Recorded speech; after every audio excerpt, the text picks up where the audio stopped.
Seat नहीं जीत रही है, आपका सर्वे करके आए हैं। और मेरे संगठन को मजबूत करना और चुनाव में हम कैसे 2025 का जो मिशन है उसको कैसे पता करेंगे, उसी कड़ी में हम अपने तमाम जिला के प्रभारियों को प्रभारी जो है जिला में प्रभारी नियुक्त कर रहे हैं और वो प्रभारी के माध्यम से अब वो जिला के तमाम जो संगठन है, जिला के अध्यक्ष हैं, उनसे वो लोग जो है आपस में तालमेल करके वहाँ संगठन को मजबूत करते हुए चुनाव में उम्मीदवार के लिए कैसे हम क्या रणनीति बनाएंगे जिससे हम चुनाव को जो है पता करेंगे। उन तमाम बिंदुओं पर जो प्रभारी की जो है जवाबदेही होगी कि वो तमाम चीज़ों का जो है गौर व फिक्र करेंगे और करने के बाद वहाँ अगर कुछ तरह की कमियां हैं तो उन कमियों को भी जो है प्रधान कार्यालय जो पटना में जो है प्रदेश कार्यालय में देने का भी काम करेंगे और उन तमाम चीज़ों को उनके माध्यम से जो है उनको मुहैया कराते हुए हम लोग 2025 का चुनाव कैसे जीतें और भाई तेजस्वी को कैसे मुख्यमंत्री बनाएं, इसी कड़ी में हम लोग तमाम लोगों को प्रभारी बनाने का काम किया है, जिसमें लगभग 48 जो है हमारे जो प्रदेश के पदाधिकारी हैं 48 उनको बनाने का काम किया है। आपको बिंदुवार बताना चाहते हैं, जैसे मोहम्मद अर्श साहब हैं जो गया के प्रभारी हैं, सैयद आमिर साहब वो अरवल के प्रभारी हैं, नसीमा जमाल साहब गोपालगंज की प्रभारी, मोहम्मद समीर साहब वैशाली, मोहम्मद शहजाद साहब जो है पटना ग्रामीण, मोहम्मद आसिफ नवाज साहब औरंगाबाद, अरशद अली खान साहब शिवहर,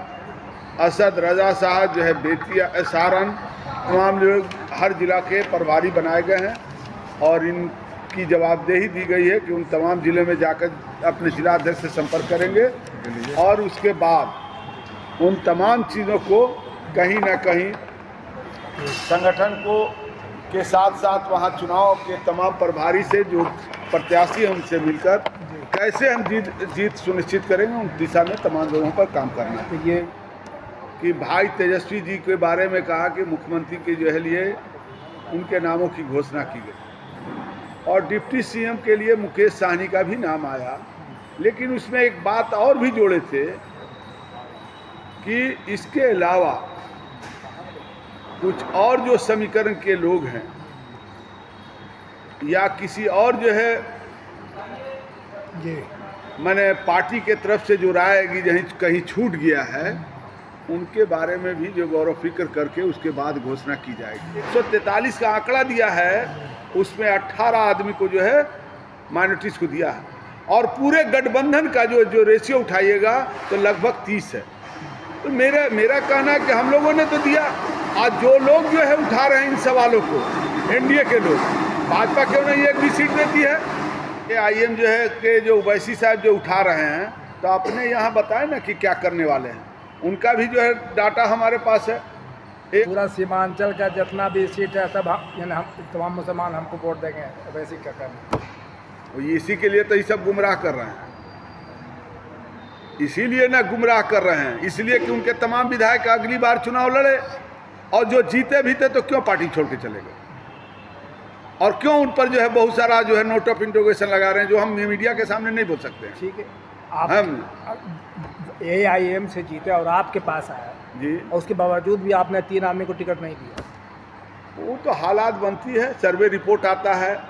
सर्वे रिपोर्ट के आधार पर कहीं कुछ कमियां रही होगी जिसमें नहीं मिला और उन तमाम साथियों को कहीं हो सकता है दूसरी जगह एडजस्ट किया जाए। दूसरी तरफ हिंदुस्तान को जो है कहीं ना कहीं भारतीय जनता पार्टी जो भारतीय जलाओ पार्टी के नाम से जानी जाती है वो खड़ी है, तो दोनों की लड़ाई आमने सामने है। इसलिए मेरा मानना है कि इंडिया गठबंधन के साथ पूरी मजबूती के साथ जनता ने मन बनाया है और भाई तेजस्वी के नेतृत्व में सरकार बनने जा रही है। 14 तारीख को आप रिजल्ट देखेंगे और आने वाले समय में इंडिया गठबंधन की सरकार बनेगी और मजलूम गरीबों अल्पसंख्यकों का की भागीदारी सुनिश्चित की जाएगी। आपकी सरकार बन रही है, बिल्कुल तय।